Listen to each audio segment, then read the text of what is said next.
വന്നിരിക്കുന്നത് ഒരു ക്യൂട്ടായിട്ടുള്ളൊരു gift കാർഡുമായിട്ടാണ്. Gift കാർഡെന്നോ അല്ലെങ്കിൽ എംബ്രോയ്ഡറി വർക്കെന്നോ ഒക്കെ നമുക്കതിന് പറയാം.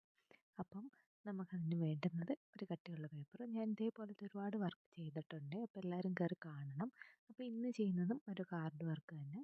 അപ്പോൾ ആദ്യമേ ഒരു കട്ടിയുള്ള പേപ്പർ എടുത്തു. അതിലേക്ക് നമുക്ക് ആ സൈഡൊക്കെ ഒന്ന് കേർവായിട്ട് കട്ട് ചെയ്യുകയോ അല്ലെങ്കിൽ ഏത് രീതി വേണമെന്ന് വെച്ചാൽ നിങ്ങളുടെ ഇഷ്ടത്തിന് കട്ട് ചെയ്യാം. ഞാനിവിടെ കേർവായിട്ട് കട്ട് ചെയ്തു.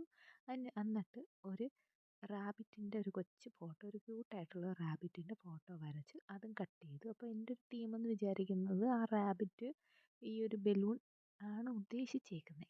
അപ്പോൾ ബലൂൺ പിടിച്ചേക്കുന്നു എന്നുള്ളൊരു തീമാണ് ഞാൻ സെറ്റ് ചെയ്തേക്കുന്നത്. അപ്പം റാബിറ്റ് വെച്ച് നോക്കിയിട്ടാണ് ഞാൻ ആ ബലൂൺ വരച്ചത്. അപ്പം ബലൂണിന് ഞാൻ 3 കളറാണ് കൊടുക്കുന്നത്. അപ്പം നമ്മൾ വരച്ചിരിക്കുന്ന ആ ബലൂണിന് ചുറ്റും ഞാൻ ഹോളിട്ടിട്ടുണ്ട്. ഹോളിട്ടതിന് ശേഷം നൂല് ഓരോ ഹോളിൽ നിന്ന് എന്നിട്ട് ആ ഓരോ ബലൂണിൻ്റെ സൈഡിലായിട്ട് ഒരു ഹോൾ ഇട്ടിട്ടുണ്ട്. ആ ഹോളിൽ നിന്നാണ് എല്ലാം പോകുന്നത്. നമുക്ക് ഇഷ്ടമുള്ള പാറ്റേൺ യൂസ് ചെയ്യാം കേട്ടോ.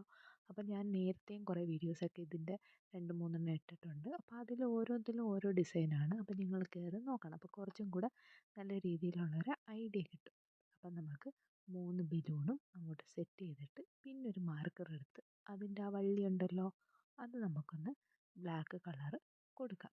അതിനുശേഷം നമുക്ക് നമ്മൾ വരച്ച് വെച്ചിരിക്കുന്ന റാബിറ്റും ഒന്ന് ബോർഡറൊക്കെ ഒന്ന് വരച്ച് സെറ്റാക്കി എടുക്കാം. ഇഷ്ടമുള്ളവർക്ക് കളർ ചെയ്യാം. നല്ല രീതിയിൽ എംബ്രോയ്ഡറി ചെയ്യാൻ അറിയാവുന്നവർക്ക് വേണമെങ്കിൽ റാബിറ്റിനും ഈ സ്റ്റിച്ച് ചെയ്യാം. പക്ഷേ എനിക്കത്ര റിസ്ക് എടുക്കാൻ വയ്യാത്തതുകൊണ്ട് ഞാനത് ചെയ്തില്ല, വേണ്ടാന്ന് വെച്ചു.